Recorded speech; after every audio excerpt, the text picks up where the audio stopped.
All right. Happy afternoon. Happy Thursday.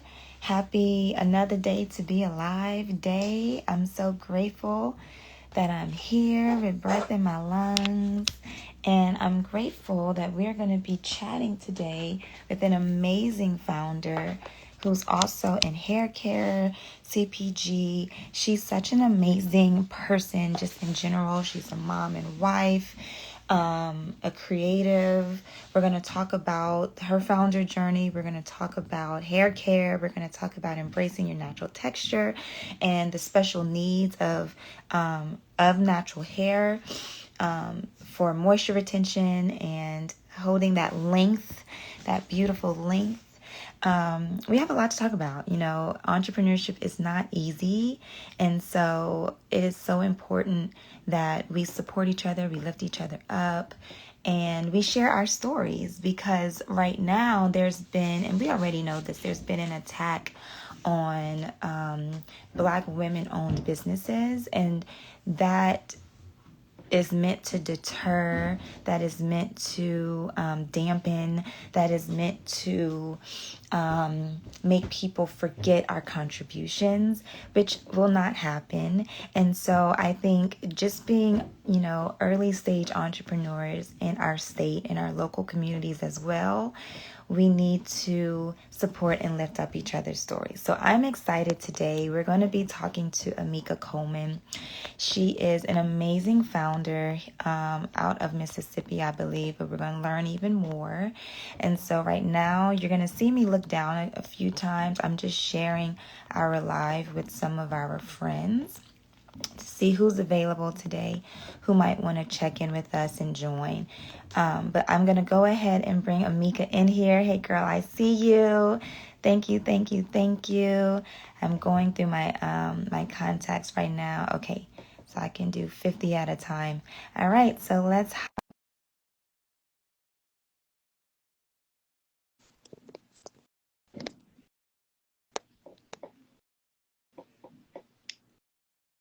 There we go.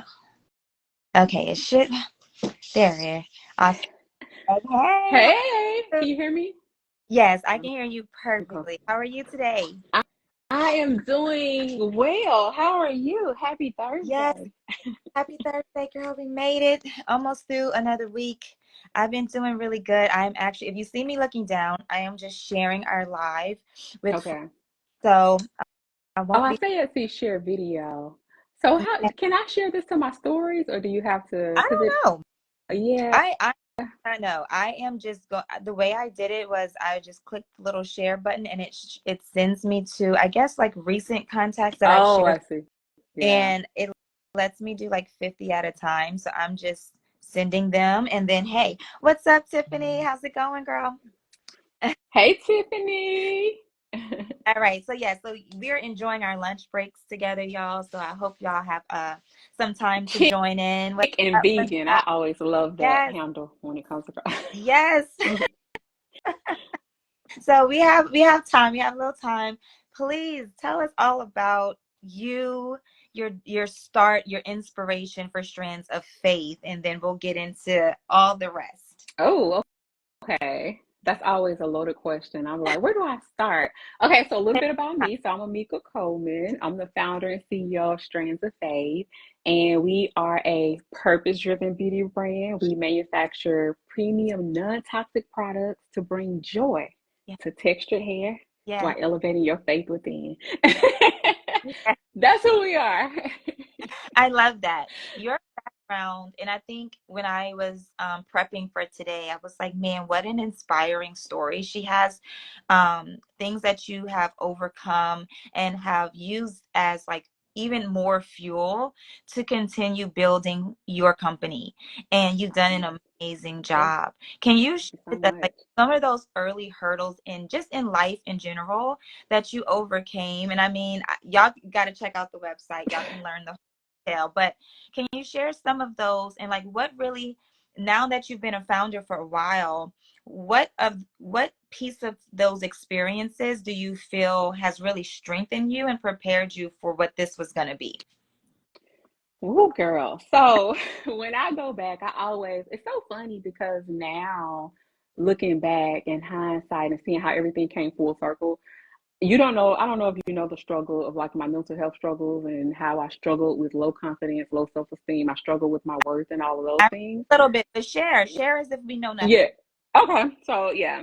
So that was basically me. So nutshell story for me. So I was molested when I was 5 years old. That was like the start to my mental health struggles and how I started to view myself. And then progressing on, I'll just fast forward throughout a life of trauma. Okay. I got into like different relationships, of course, that was physically abusive, emotionally abusive, which I feel like is always the worst, that emotional abuse. And so I just didn't have a sense of self. I felt like an outcast in this world. I felt like I didn't belong. I felt like I just wasn't like worthy. And so that's like the gist of who I was as a person and how I felt. But then throughout my life, I was at the time going through the school, getting the gaining the education and all of that. So how that came about, like with Strands of Faith, when I returned natural, I, was transitioning my hair, getting rid of the relaxer, and I started documenting my journey here on Instagram. And at that time, it was just, documentation. But then as I was in my career, I had a career in clinical research and I used to work in oncology lab, do cancer studies and all of those type of things. And so that brought about the awareness to the ingredients and the toxic ingredients and products, which you know about. But during that time, I like to call it pain mean purpose, everything coming full circle, because like my life events and then the lack of quality products for effective for textured hair that were effective, like they came together and merged, and that's how Strands of Faith was born. But a lot of it stems on that early journey because now I infuse a lot of that into the brand. Like I like to say, we're more than hair products. We are on a mission to help you elevate your life, your faith, and become Right, your best self, right, So that's a piece in a right. nutshell. But it's amazing that you took those pieces of like what life throws at us and didn't take it as it, sometimes it breaks people down Hmm. and they don't fulfill their ultimate promise, or they don't get to fulfill their dream or their vision, and you poured it into your vision and continue to do so. When did you start working on Strands of Faith? 2018, actually. So I got the idea 2017. God just was like, this is what I want you to do. The name came just like that, and I filed it that same day. But and so like in 2017 is when I started like mixing up the different formulas in my kitchen Mhm. and trying it on my hair, trying to achieve a certain end result of solving the dry strand issues. And Yeah, then in 2018 is when we launched fully on our e-commerce site.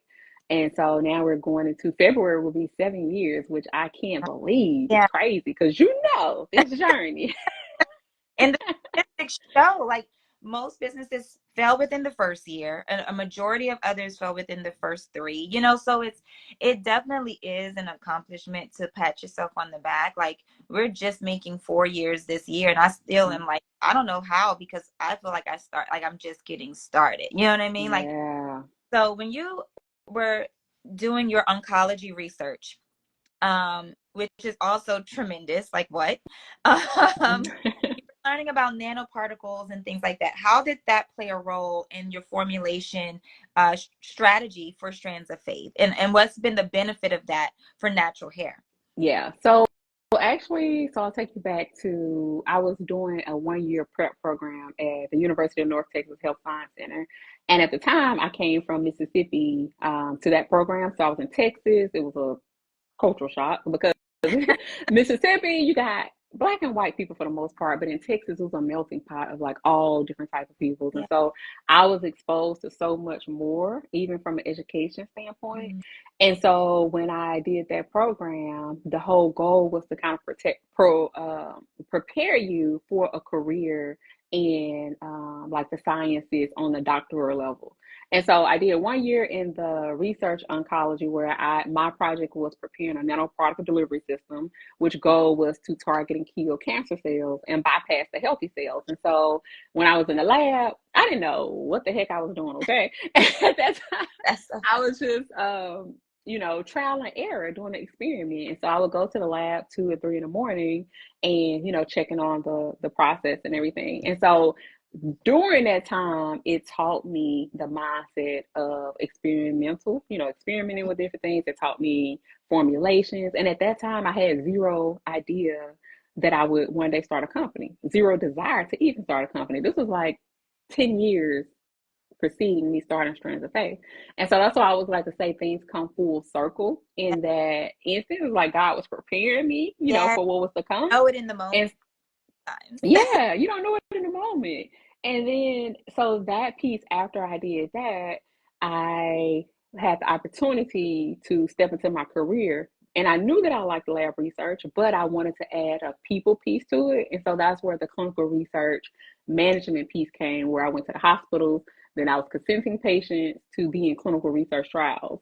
And then I started traveling all throughout the US to monitor trial like records to ensure that they were like in accordance to FDA Mm-hmm. guidelines.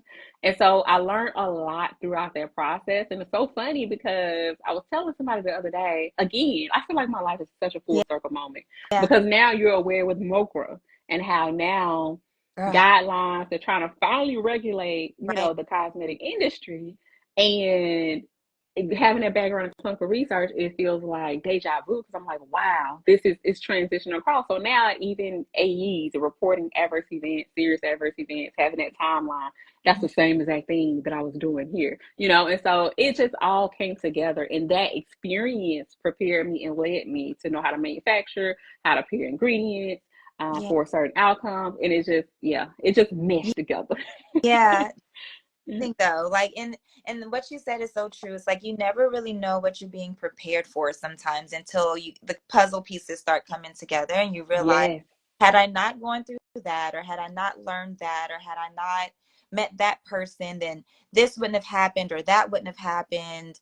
And you would there's no way you could write it for yourself. Like there's just no way absolutely you not. can write Yes. it for yourself.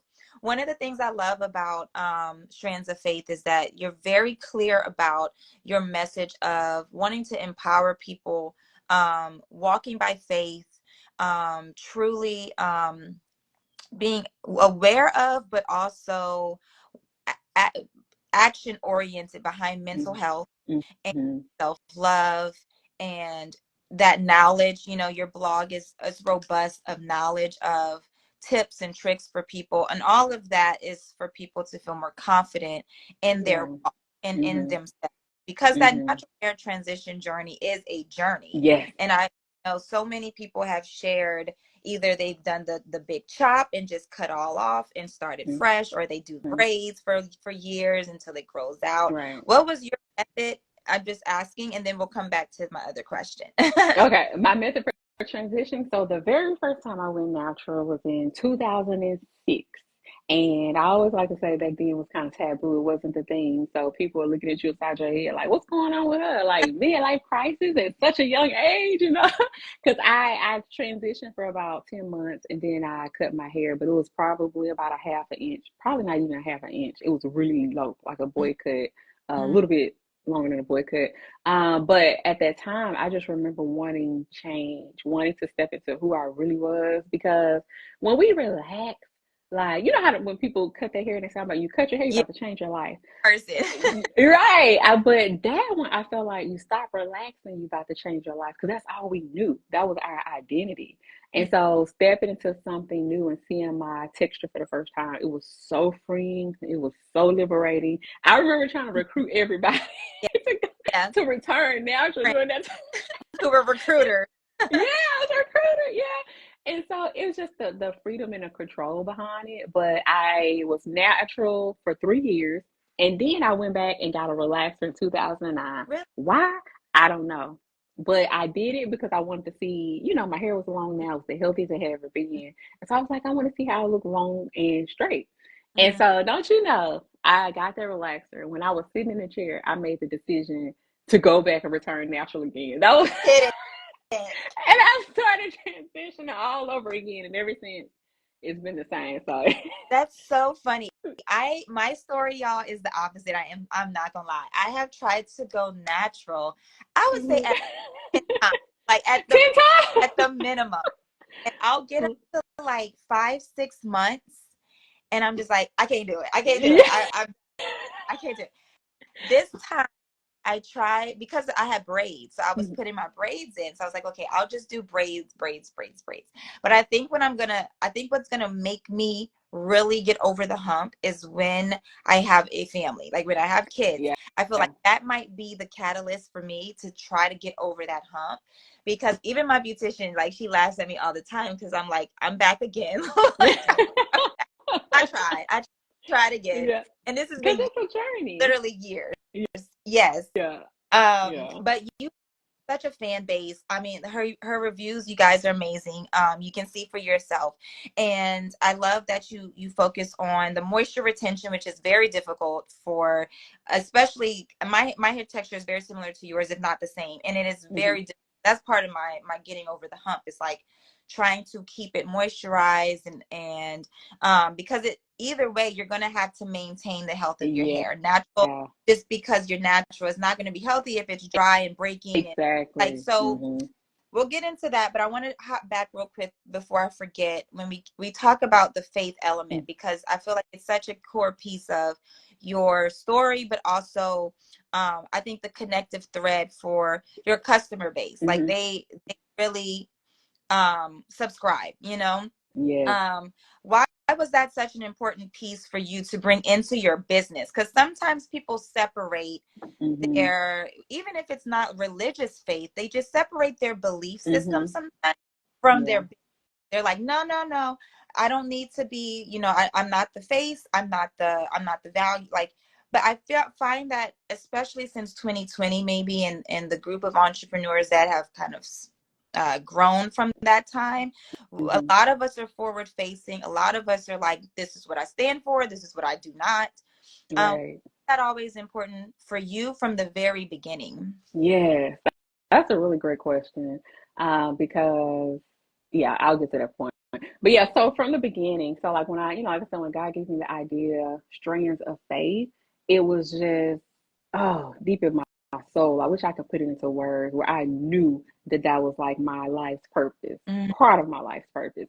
And the reason being is, when I share with you about all the things I've been through and the trauma and the challenges that I've had to overcome in Yeah. life, at the end of the day, it was my faith that kept me. Like if it had not been for my level of faith, I can't say where I would be. You know what I'm saying? Yeah. And so that piece and element was so important to me. And I was like, you know what? If my faith can keep me, then I can honor my faith by creating a brand that I can put into the world and give people that same faith. Like, and that's the thing, like my personal belief is my personal belief. The brand belief isn't attached to a certain faith, so to speak. Faith is faith. Like anybody can relate to faith. You know what I'm saying? We all have those moments where, life is just pulling us down and we pull that faith from somewhere from within. And so that's what Strings of Faith is about, is just reminding you of that power to dig deep within and to pull out that little mustard seed Yeah. faith that's going to keep you going, keep you pushing, and keep you hopeful that you can overcome. And so that's just my piece of putting a little piece of light into the world that stands for something that has that purpose behind it. So that's why that piece was so important for me. And initially, I remember when I first launched the brand with that name, I had a few people, you can always have one or two to say something about the name, like, oh my gosh, like you're not going to be able to grow a brand with that name, or you're going to ostracize a certain this and that. And you know what I'm saying? Like, it's easy to get off the game initially when someone tells you that, because you're new to business. And it's at that point, it's easy for someone to instill fear in you. But I just knew that I was so rooted and I knew what God had placed in me that it didn't even shake me. And I'm so grateful that I stayed that narrow course, is because I think the brand has grown strictly by staying true to the values and the goal and the vision of what I wanted to put into the world. And so, yeah, that's the story of Strands of Faith, I, how it came about. I love it. Yesterday I was talking to Kristen with Acrunola, and she repeatedly said, going back to your why and going Yes. back to why, always going back to your why. And there are so many, there's so many products in the world. I mean, we know Yes. that, but to find a brand and a founder that you can align with, Hmm. and that you see their dedication, you see their work ethic, you see their knowledge. Because I feel like, and this is just, I touched on it earlier just a little bit, but since there, in the past 4 or 5 years, there's been well, not 4 or 5, since 2016, I guess, there's been a lot of emboldened individuals who don't want to see values matter. And so Right, I right. Hmm. love that in business too now. There's a stance that you kind of do have to take, in that either we're an inclusive, safe place for you, or we Yes. just don't say anything. Like some Right. brands just don't say anything. But I love when you can be bold enough to say something and say, no, Hmm. we stand for inclusivity, we stand for joy, we stand for Yes. love. Yes. And to me, that separates brands, and that's even more of a reason why we have to support founders and brands who are willing to stand out from the crowd. Yes, I agree. Opinion on that. Yeah, Now, I agree one 1,000%. one of the things that I love also about your brand is that you're kind of vertically integrated. You are Hmm. your products in house. So I'm sure there are some other business owners or founders still tuned in or coming in and out. I would love to hear from you, like what what was your, I guess, motivation to keep it vertically integrated that Hmm. way? And is that the goal to maintain forever? Like, what's your thoughts on that? Or are you going to build out the Yeah, manufacturing? yeah. Thoughts? That's really good. So initially when I started, so I love, oh my gosh, I love being hands-on. Like if you can't tell, I'm a creative, at heart. And so I love having just a certain bit of control of the process.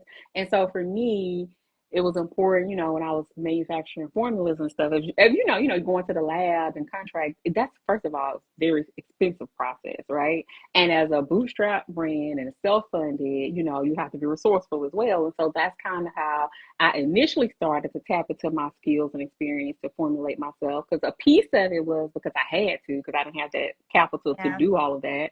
But then when I started that way and I was in it and I loved it and I loved the creative process, I was like, you know what? I think this is something I want to keep in house just because at any given time I have full control. I think it keeps coming back to the control piece of it. And then I can make a product just like this. Like whenever I get a creative spree or a solution that's needed, I can go to the lab, create the product, come up, send them out for testing, see what customers think about it, get the feedback and all of that. And so initially when I first started, I said I want to keep in-house manufacturing forever. That was my mindset.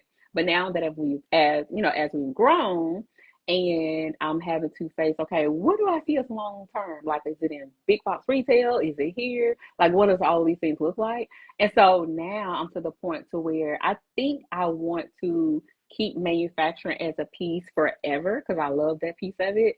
But I'm also at the point to where I'm thinking about like a hybrid model to where maybe like our best sellers, our hero, at some point consider maybe outsourcing just for maybe like tens of thousands of units yeah, efficiency for a big box resale if that is the path and down the line. So I'm yeah, always like proactive in thinking both ways, but I love the manufacturing piece. yeah, It's also a advantage, like a competitive advantage to just really kind of like set apart because it's just more hands on, you know? yeah. So yeah, that's the science piece of it that I love. I don't I know. I know I talk to a lot of people and they're like, I don't want to manufacture. They're like, what? That's a whole separate it is like two businesses in one though. It is. Exactly. There are wins, there are pluses and minuses to everything. Even Yeah. that working with manufacturers. I mean, sometimes you'll get your product back and you're like, why are the labels on my bottles crooked? Oh yeah. Like I could have done better than that DIY. And Yes. times where, like you said, you might have a certain amount of product needed for a special project. Mm-hmm. So it can be done, on the side. So I love that idea. And I know a lot of founders who are still making their own products for some of the same benefits, that it just, Mm-hmm. you have more hands-on control and you see what's happening in the world with, being able to get the resources, the raw resources that you need. Yes. So have that in house and know what's available to you. Mm-hmm. I think is so wise, and I love that you have such a diverse selection of products too. Like, Yes. tell us a little bit about your product offerings for natural hair, keeping it healthy, hydrated, retaining length. I know that's very important. Mm-hmm.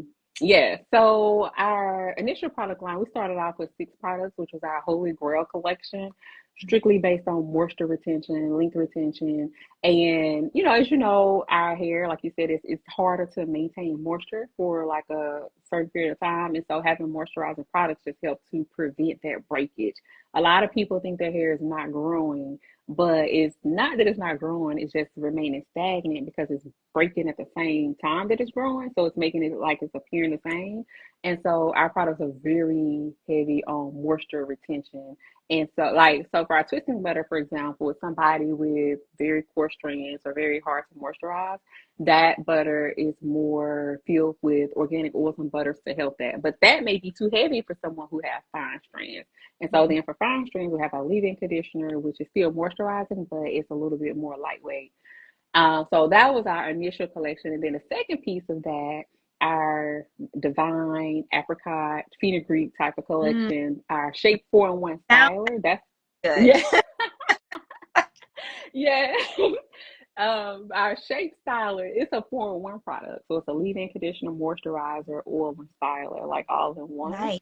And so like that's kind of like the products that we're going towards now, like multifunctional. Hmm. And so yeah, that's the gist of it. Oh, and then the last thing I'll say is the shampoo. I always like to mention the shampoo, the Divine shampoo, because shampoos are so drying to like texture hair.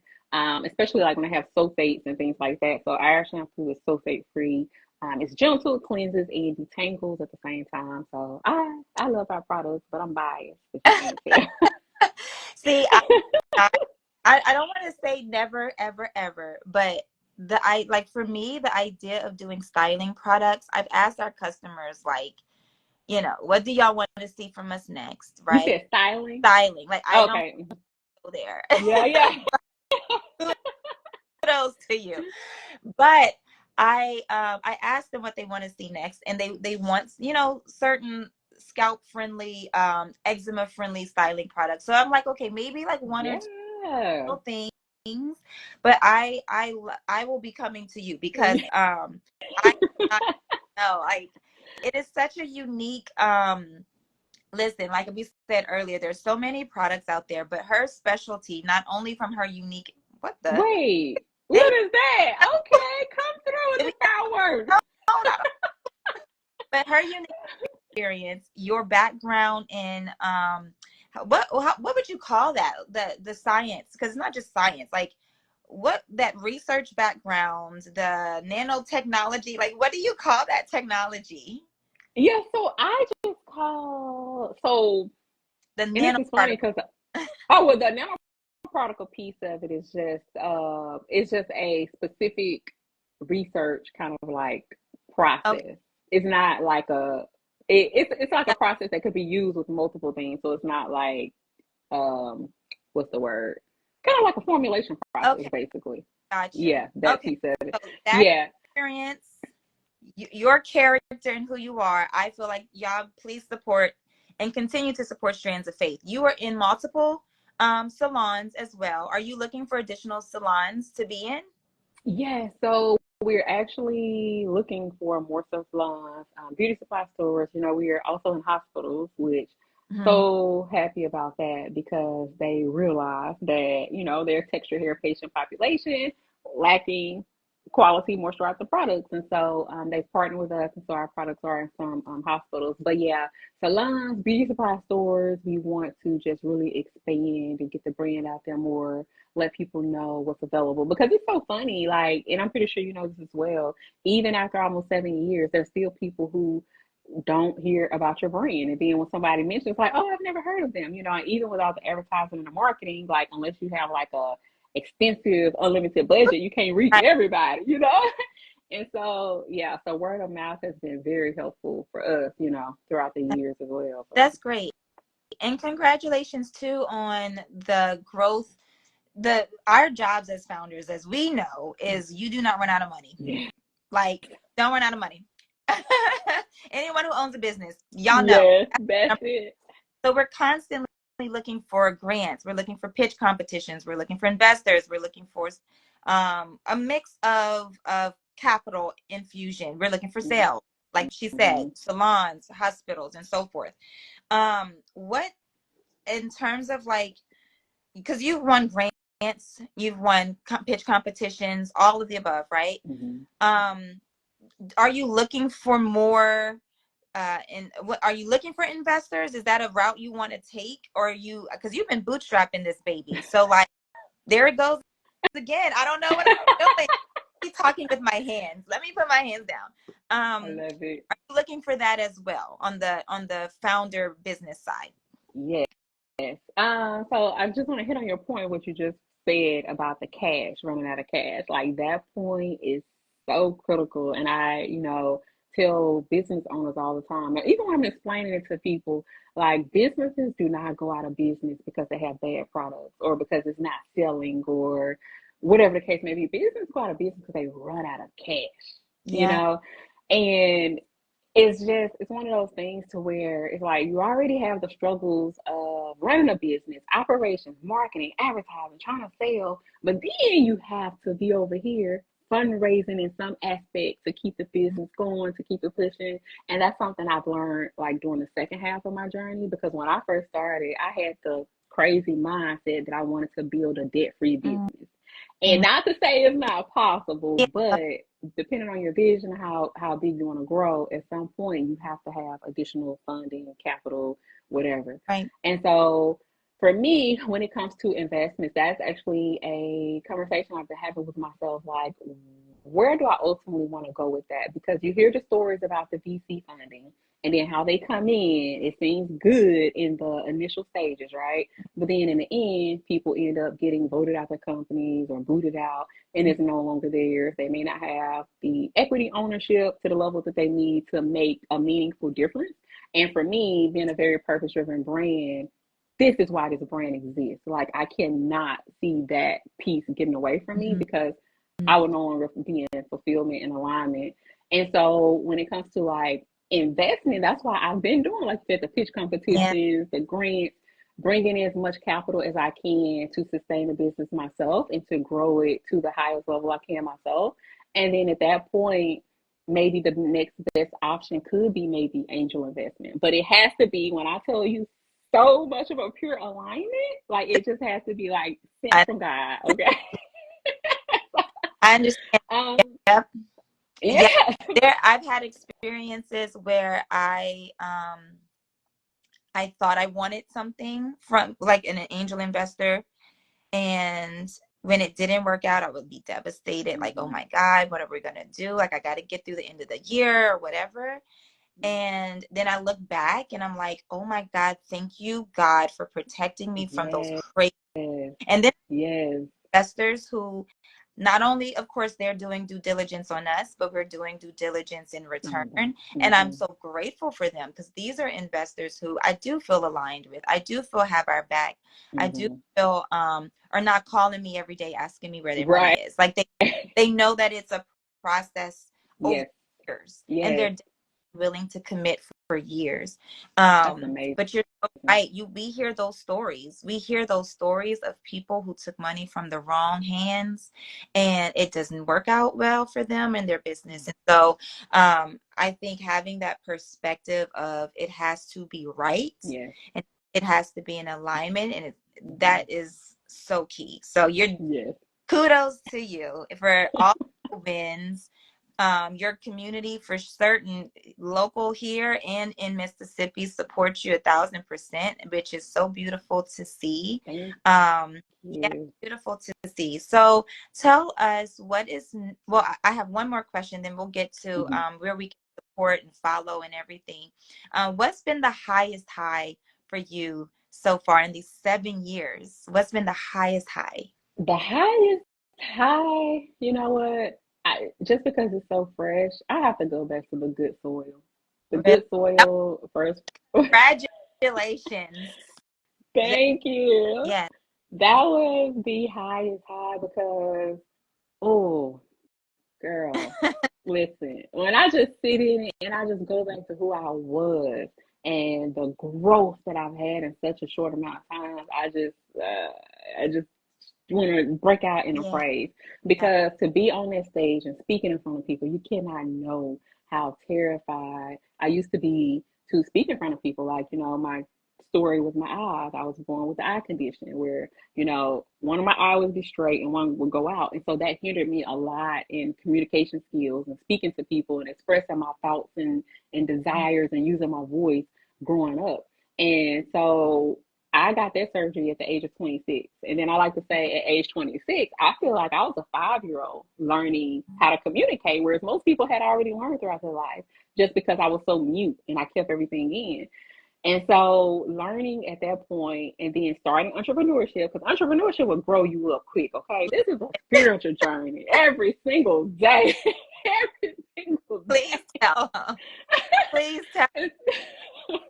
I'm telling you, like it's real.